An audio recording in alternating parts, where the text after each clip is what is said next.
జున్ను స్టోరీ చెప్పుకుందామా? కుల్ఫీ డబ్బులు. వీళ్ళిద్దరు పిల్లలు ఏం చేస్తున్నారు? కుల్ఫీ తింటున్నారు. కుల్ఫీ తింటున్నారు. ఈ బాబు వెనకాల ఏదో ఉంది ఇంటికన్నయ్య. క్యాటేనా? ఓహో, క్యాట్ ఉందా? వీళ్ళిద్దరు ఫ్రెండా క్యాట్? ఒరే, కుల్ఫీ డబ్బులలో ఈ స్టోరీలో వీళ్ళందరూ ఉంటారా? ఎవరెవరు? ఆవు, నానమ్మ, మేనత్త, దీపక్, నాన్న, స్వప్న. ఓకే, వీళ్ళు ఉంటారట. మనం స్టోరీలోకి వెళ్ళిపోదామా? ఓకే. ఒక క్యాట్ ఉండేది. దీపక్, స్వప్న మరియు గిన్ని. క్యాట్ పేరు ఏం పేరు? గిన్ని. ఆడుకుంటున్నారు. అప్పుడే గంట శబ్దం వినపడింది. గిన్నీతోటి దీపక్ మరియు స్వప్న ఆడుకుంటున్నారు. గిన్నీతోటి ముగ్గురు కలిసి మంచిగా ఆడుకుంటున్నారట. ఆడుకుంటుంటే ఒక గంట శబ్దం వినిపించిందట. ఇక్కడ ఉంది చూడు గంట. ఈ గంట శబ్దం వినిపించిందట. కుల్ఫీ అమ్మేవాడు గంట కొడుతున్నాడు. స్వప్న మరియు దీపక్ కుల్ఫీ తినాలని అనుకున్నారు. కుల్ఫీ అమ్మేవాడు గంట టంగ్ టంగ్ టంగ్ టంగ్ అని గంట కొడుతాడట. స్వప్న ఉన్ను క్యాట్కి కూడా అనిపిస్తుంది కదా, మరి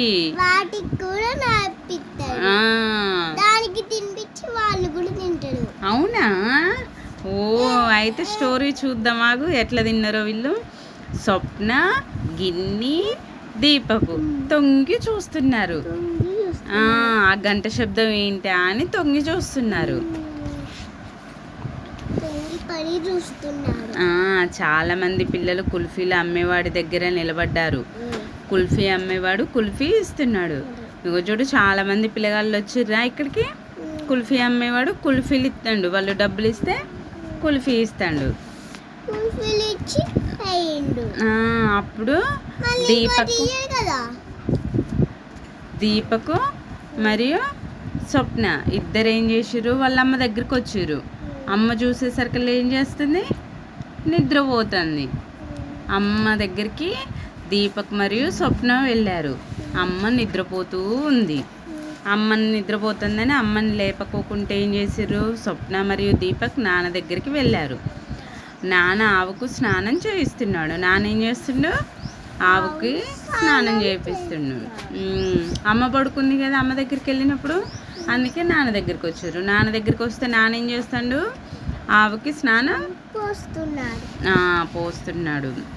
స్వప్న నాన్న నుండి డబ్బులు అడిగింది.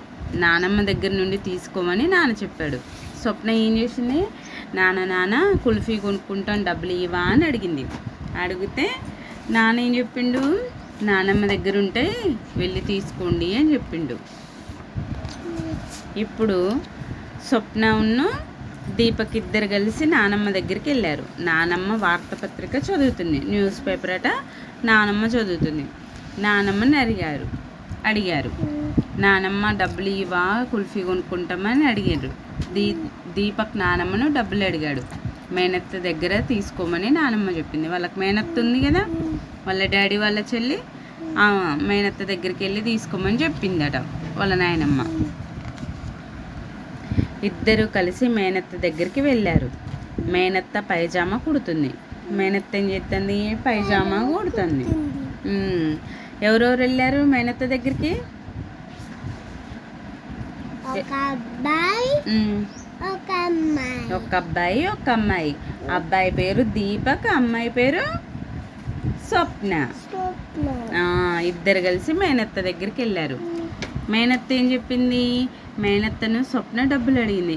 ఈ స్వప్న ఏం చేసింది? మేనత్తని అత్తయ్య డబ్బులు ఇవ్వ, కుల్ఫీ కొనుక్కుంటామని అడిగింది. అడిగితే మేనత్త ఏమన్నది? అమ్మ దగ్గర నుండి తీసుకోమని మేనత్త చెప్పింది. మళ్ళీ ఎవరి దగ్గర నుంచి తీసుకోమంది? అమ్మ దగ్గర నుంచి. మళ్ళీ వాళ్ళు ఎవరి కాడికి వచ్చిర్రు? అమ్మ దగ్గరికి వచ్చారు. అమ్మ ఇప్పుడు కూడా నిద్రపోతూ ఉంది. స్వప్న అమ్మను నిద్ర లేపలేదు. అమ్మ నిద్రపోతున్నప్పుడు నిద్ర లేపుతామా? లేపం కాబట్టి నిద్రపోతుంది. లేపలేదు. లేపలే, అటు తిరిగి పడుకుంది కానీ లేపలే స్వప్న. దీపక్ దృష్టి గల్లా పెట్టపై పడింది. అతడు గల్లా పెట్టెను ఊపి చూశాడు. గల్లా పెట్టి ఉంటుంది కదా, పైసలు దాచుకునేది ఉంటుంది కదా, మన ఇంట్లో ఉందా పైసలు దాచుకునేది? ఉందా? ఏంటిది అది మన ఇంట్లో ఉన్నది? గల్లా పెట్టని మనమేమంటాం? మనం గల్లా పెట్ట అంటాం. మనం ఏమంటాం? వాటర్ ట్యాంక్ అనా? అది వాటర్ ట్యాంక్ షేప్లో ఉంటుంది కాబట్టి వాటర్ ట్యాంక్ అంటాంగా. అలాంటిదే దీపక్ అలాంటి గల్లా పెట్టని చూసిండుట. దాన్ని ఊపి చూసిండు. గల్లా పెట్టెలో డబ్బులున్నాయి. స్వప్న గల్లా పెట్టెను పలగొట్టింది. స్వప్న ఏం చేసింది? గల్లా పెట్టెను పలగొట్టేసింది. దీపక్ కుల్ఫీ కొరకు అందులో నుంచి రావు కాబట్టే కదా పలగొట్టింది. వాళ్ళు పలగొట్టి ఏం చేశారు? దీపక్ కుల్ఫీ కొరకు డబ్బులు తీసుకున్నాడు. ఇద్దరు కుల్ఫీ తినడానికి పరిగెత్తారు. డబ్బులు అందులో ఉన్నాయిగా, గల్లా పెట్టె పలగొట్టారుగా, అందులో డబ్బులు తీసుకొని ఇద్దరు ఉరికిర్రట. ఎక్కడికి ఉరికిర్రు? ఐస్ క్రీమ్ కోసం, కుల్ఫీ కోసం వెళ్ళి చెరొక్క కుల్ఫీ కొనుక్కున్నారు. దీపక్ మరియు స్వప్న కుల్ఫీలు కొన్నారు. కొని గిన్నెకి కూడా నాకు ఇచ్చారు. గిన్నెకి కూడా అగో తన చేతి మీద పోసుకుంది. దాన్ని క్యాట్కి నాకిస్తుంది. దాని పేరు గిన్నె కదా, గిన్నె కూడా నాకింది. అంతే, స్టోరీ అయిపోయింది.